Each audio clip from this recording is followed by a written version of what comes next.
masters and guests. It's my pleasure this evening to be introducing Dave.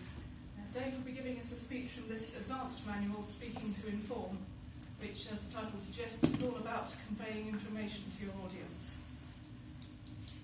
His project tonight will be number 2, Resources for Informing. So his goals will include speaking at a level appropriate to the audience's knowledge, building a good supporting case for all of his points, and also to use at least one visual aid. Dave has already given this speech at Northampton.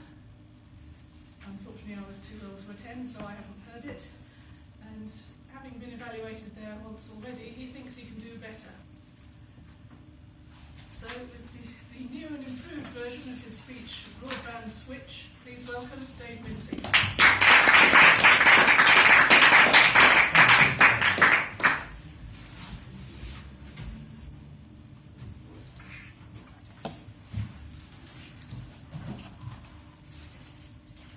Fellow Toastmasters, welcome guests. Tonight, I want to talk to you about switching. Loyalty is worthless. If you believe the government and comparison websites, it's no good staying with the people you're with. You've got to switch. How many people here have switched energy suppliers? There's a few, yeah. And they're saying it's not working. And that actually came out today on the news, that the energy supply is not working, and they're reviewing how it works. Because the tariffs are almost incomprehensible. Not only is it power, it's also banking, it's also insurance, life insurance, and that is a key point. House insurance, car insurance, you've got to switch to get a decent deal. Well, what I want to talk to you about tonight is broadband switching. And how many here have switched their broadband supplier? There's a few, yeah. Now, what do you think you need to consider when switching broadband? Let's run through how it's delivered, just so you've got a handle on what you're actually getting. This is a representative of a telephone line. Telephone exchange, street cabinet, and the copper cable out to your house. Now, the original ADSL2 is the original broadband supply, which gave you 8 megabits broadband, or it was recently then upgraded to 24 megabits. You may have recognised that. How many people actually got 8 megabits? Well, I would suggest 0. And nobody got anywhere near 8 megabits. If you got 6.5, you were lucky. My friend worked in the telephone exchange. When he opened the door of his office, you could see the equipment that he's connected to. That his phone line, his mobile internet access was connected. And he could only get 6.5 megabits.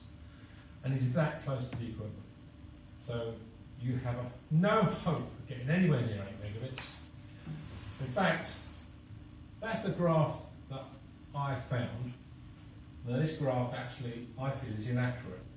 And I would put, say, for 24 megabits, something like that, in that if you're 4 kilometres from the exchange, you're probably getting something like 2 megabits. I think it was 3 kilometres from the exchange, and I think I only got 3 megabits on an 8 megabit supply. If you go for fibre broadband, which is the latest offering that we're trying to push, fibre broadband, you'll see this cabinet here in the street near you. This is the electronic equipment that provides a connection for fibre. Now, it doesn't go all the way to your house, it only goes to this cabinet. You then use your phone line. Oops. Oh, I've gone too far.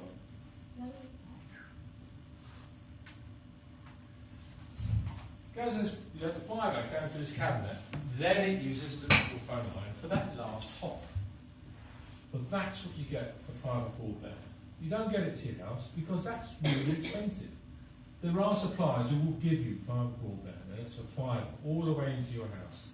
But it will cost something like 5,000 to put it in, and it will cost something like £30 or £40 a month after that. Very expensive. So fibre to the cabinet is the offering now. It gives you 76 megabits, that's what they offer. The further you are from the street cabinet, so now we're talking only about a street cabinet. So I'm only something like 0.2 of a kilometre away from my street cabinet. Now according to this I get 76. Well, back I was on 40 meg and I could get 34. So even 0.2 of a kilometre I'd lost 6 megabits. So the distance from the cabinet, as you can see, you get to 2 kilometres and you've lost something like 3/4 of the... So it is to do with the technology. The technology works quite well, but only over a short distance. The fact that you got to a cabinet means you're closer to the home. You can, as I say, Virgin do a version, which again only goes to the street cabinet, but they put a coaxial cable from that cabinet into your house. And the coaxial cable is a lot better. Copper. It's still copper, but it's a lot better, and it will give you 300 megabits, which is a fairly decent service. But of course, Virgin isn't all over the place. For example, it's not in Milton Keynes. They used to be, but they got out because of the conditions laid on their way off. So that's what they're offering. What they don't tell you about is this contention ratio. You share that fibre, and the capacity that you've got is shared 50 times. And that's not your speed from the cabinet to your house.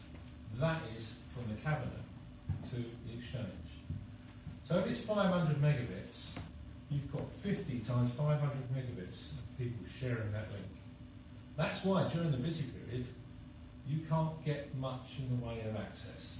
Your access deteriorates. You have waiting for pages to come down because you're queuing, because you're sharing it with at least 50 times the bandwidth. If you get a business line, it's only 20, so it's much better. And as I say, fibre to the premises is really expensive. So that's what they're offering. You will see that BT Openreach provides most of that. Provides the last link, it provides the phone line, maintains the phone line, provides equipment in exchange, and that's where the operator then gets connected in the exchange. From there on, it's their network, or whoever you switch to, Virgin, whoever.